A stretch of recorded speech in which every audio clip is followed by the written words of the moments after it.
Hey guys, welcome back to the channel. This is how to connect Google Analytics 4 to ConvertKit. So guys, I made this table over here so we can dive in deeper. So just simply follow along the steps that I'm showing here. So guys, in order for you to do this, first just set up a Zapier to connect ConvertKit with the Google Analytics 4.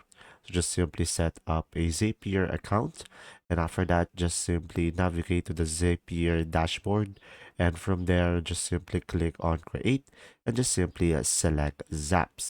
And from there, just simply choose ConvertKit and Google Analytics 4 from the list of options.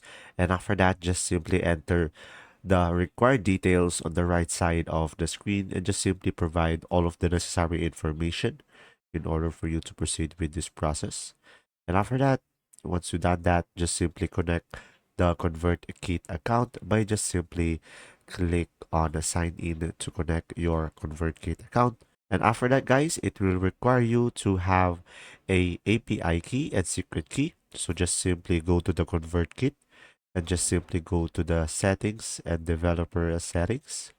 And after that, just simply copy the API key and the secret key. And from there, just simply go back to the Zapier and just simply paste the key.